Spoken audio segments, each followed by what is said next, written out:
Pak Noh mau tanya, Ya, Pak Pundi. ya, mohon maaf telur semuanya, mohon maaf lahir batin. Pak Ya, Noh juga, sama-sama. Mas Kustubi juga, mohon maaf lahir batin. Sama-sama Pak Mundi. Kami ya mau tanya tentang terkait dengan posisi-posisi tentang syariat, thariqat, hakikat, makrifat. Ya, Karena saya sering banyak nyimak-nyimak di YouTube itu sepertinya syariat, tarekat, hakikat, makrifat itu saling tindih menindih sepertinya.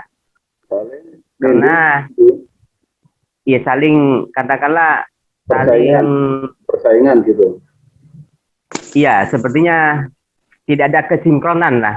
Ya, saling Sepertinya mencela, nah, saling mencela, saling merasa benar. nah, Ya, gitu ya. Karena menurut saya yang selama ini bahwa juga memang harus ada rentetan dari karena orang yang bermakrifat pasti akan melalui dulu syariat, tarekat, hakikat, baru ke makrifat kan seperti itu, Bano. enggak. Ya, sepertinya selama ini yang saya sering-sering lihat di YouTube bahwa sepertinya antara hakikat syariat, tarekat, hakikat, makrifat ini tidak sinkron sepertinya. Iya, Seperti contoh, katakanlah kita yang selama ini kita pelajari di sekolah-sekolah bahwa rukun Islam itu kan ada 5. iya, Ada juga diantaranya kita wajib sholat apa puasa.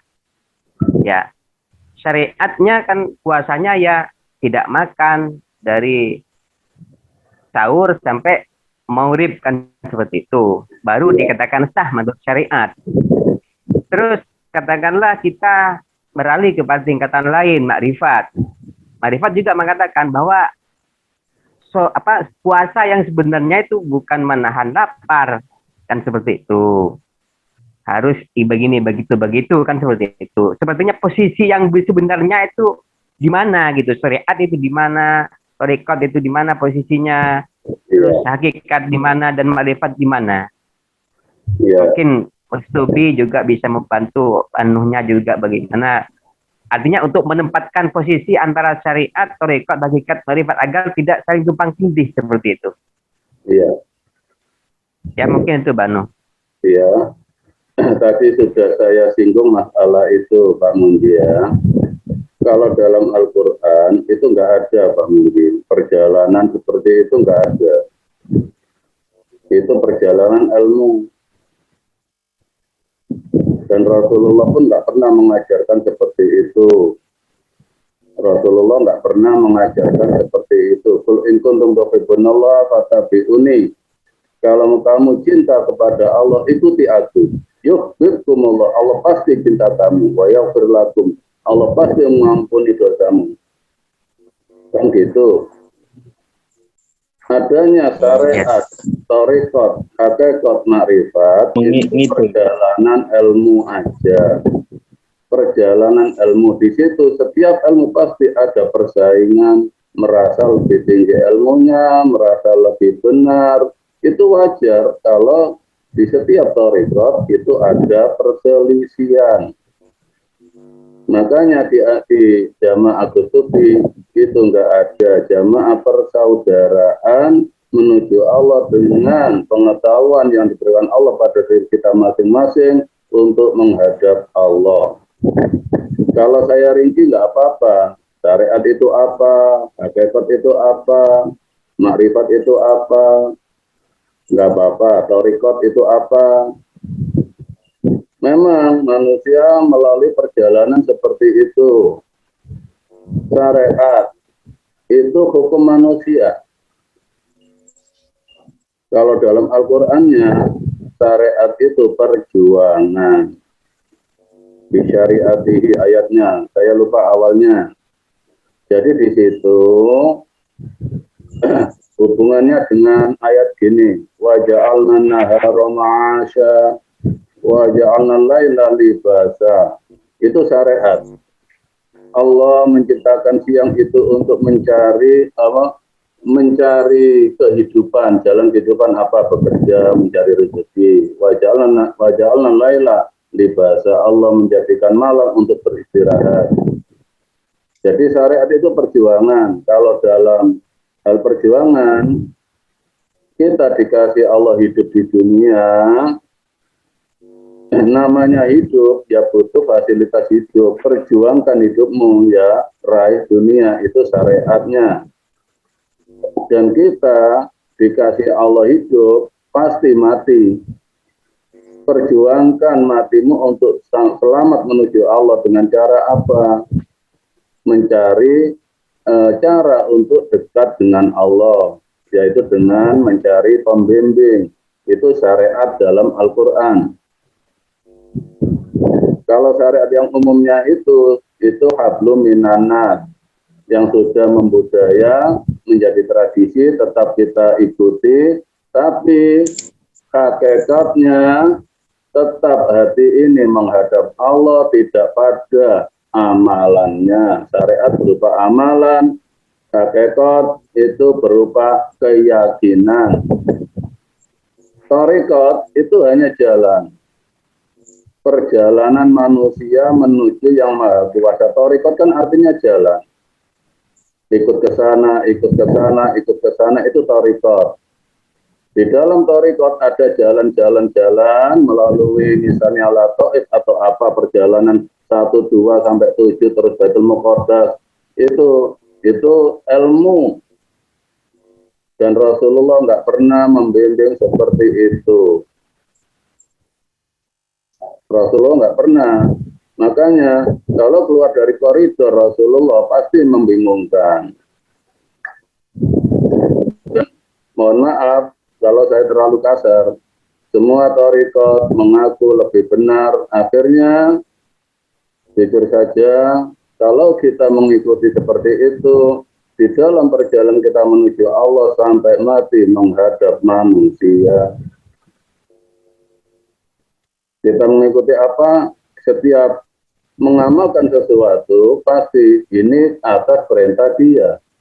Yang di hadapan kita manusia nggak pernah menghadap Allah. Makanya Al-Quran aja cukup. Kalau kita berpedoman, katanya, maksudnya ajaran-ajaran yang selain Al-Quran, pasti hidup kita selalu menghadap manusia, bukan menghadap Allah.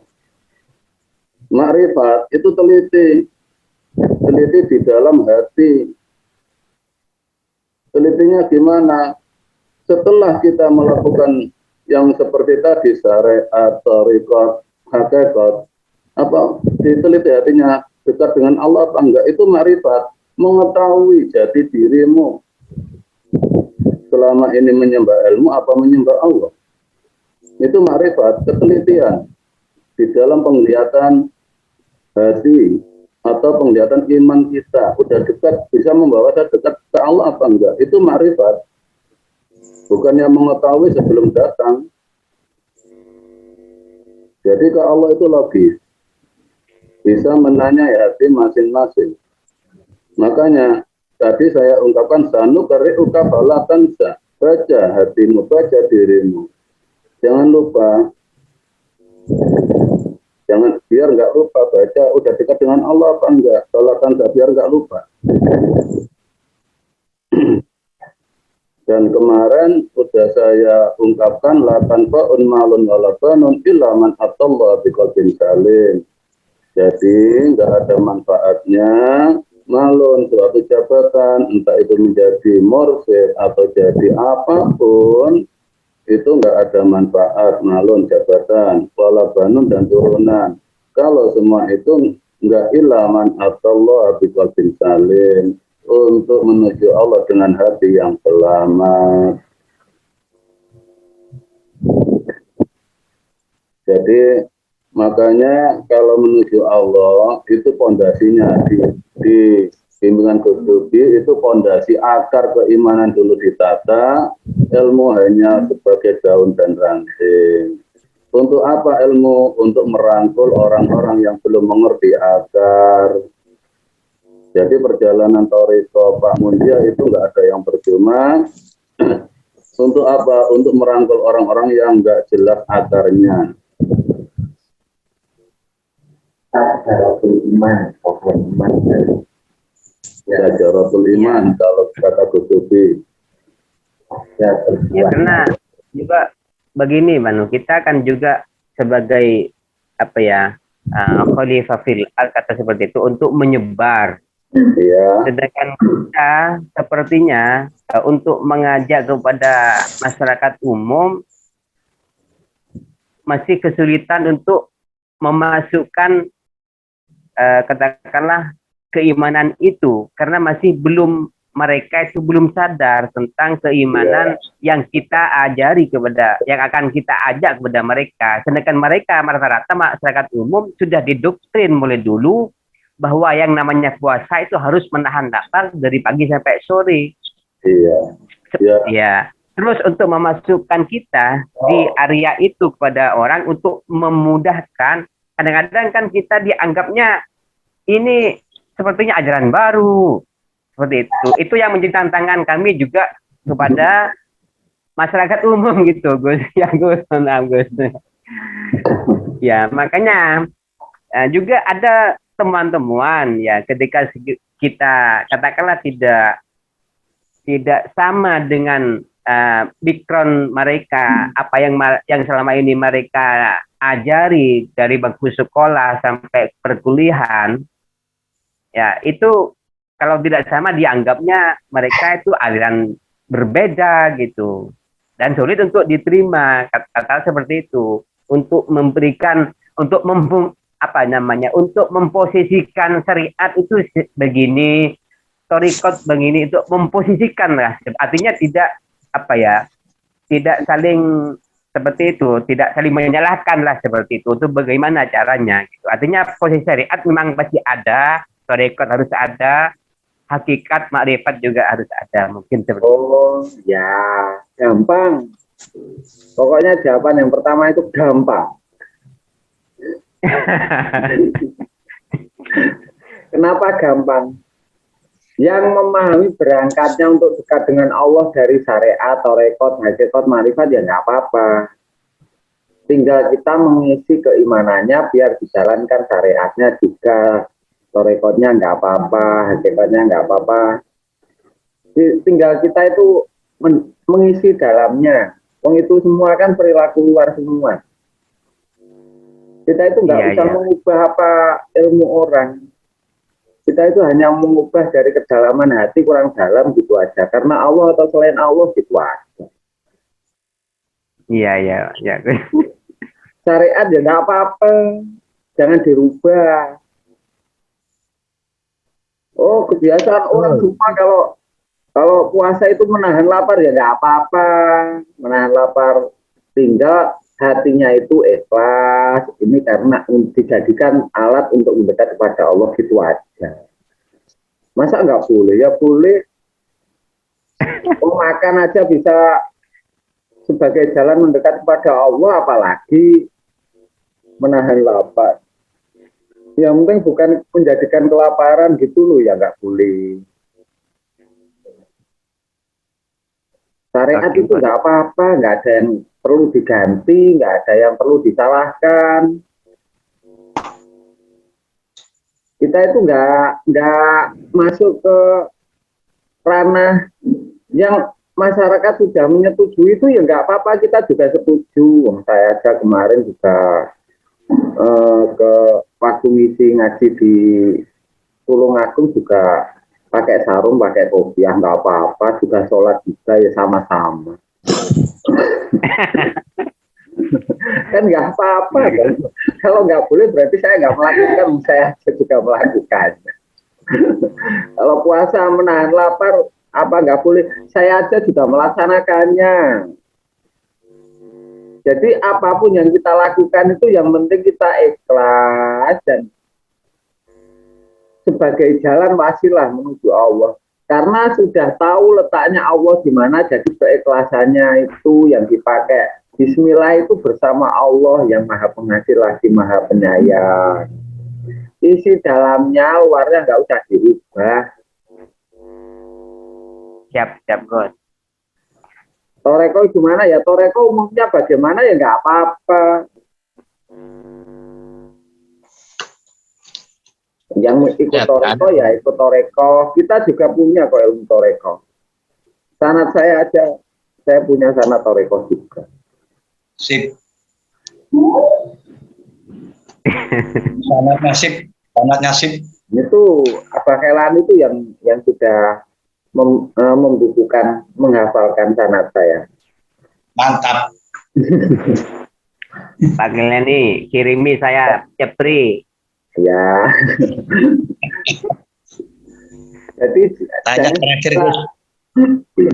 jangan dikira saya itu nggak punya sanad, tapi sanad itu tidak untuk kebanggaan. Ya memang saya dididik oleh guru saya. Istrinya guru saya aja masih hidup, saya ajak ke sini siapa yang pengen saya ajak. Biar tahu bahwa saya dengan guru saya itu setiap hari itu bersama. Kemana-mana bersama, buka jamaah bersama, biar tahu. Kenapa saya nggak menceritakan? Biar orang itu melihatnya bukan karena guru saya. Ini loh saya tumbuh karena didikan orang tua. Orang tua ruhani saya itu bukan karena orang tua saya. Ini saya itu karena Allah yang menakdirkan. Orang tua ruhani saya cukup menerima keimanan saya sebagai wasilah. Jadi kebanggaan orang tua itu bukan karena anaknya membanggakan orang tua, tapi anak yang jadi itu, anak yang mampu membesarkan cita-cita orang tua itu loh yang membanggakan orang tua. Bukan yang membesarkan namanya orang tua kemana-mana. Saya anaknya, saya sanadnya ini. Bukan itu yang dikatakan oleh guru-guru saya itu, bukan nggak begitu. Guru saya itu lebih bangga kalau saya melakukan dan memperkenalkan Allah kepada semua masyarakat, saudara-saudara itu. Kalau sana ya punya, nggak punya sana gimana? Mau saya dididik. Ya seperti saya mendidik jenengan, Mbak Nol, seperti ini. Halo, Assalamualaikum. Waalaikumsalam, halo. Lurane baru gabung, baru nyampe rumah. Ngelilir. Alhamdulillah. Muter-muter tok. Gimana Mas Mundia jawaban saya? Mantap, Gus. Doanya, Gus. Amin. Semoga Jadi saya lancar. Toreko, Harus. Marifat itu nggak ada yang perlu diubah. Itu Abah Kelani aja saya suruh menebarkan lewat syariat ya. Kemana-mana itu Masjid Buntaran itu tingkat itu masjidnya itu ketuanya takbir masjid itu ya menyebarkannya ya nggak ditolak dengan orang. Mbak Anu aja kemarin ngimami di sana nggak ada. Masa kita mengajarkan yang ditolak orang yang enggak. Pembahasan tentang puasa itu bukan maksudnya bukan pembahas intinya titik tumpunya bukan pada laparnya. Titik tumpunya itu menahan dirinya agar tidak jauh dari Allah. Tapi lewat apa jalannya? Lewat menahan lapar ya nggak apa-apa. Lewat menahan nafsu nggak apa-apa. Lewat apa lah nggak terserah. Nggak terburu-buru juga bisa. Jadi bukan hanya dilakukan siang hari. Setiap saat itu bisa berpuasa menahan diri. Tapi kalau berpuasa yang syariat yang menahan lapar ya siang hari karena sudah disepakati. Jadi kita nggak merusak. Oke, siap, Gus. Sholat itu ya sholat yang sudah disepakati seperti itu ya nggak apa-apa. Kita nggak melarang itunya. Tapi kita mengisi dalamnya agar pemahamannya lebih dalam lagi. Iya, Gus.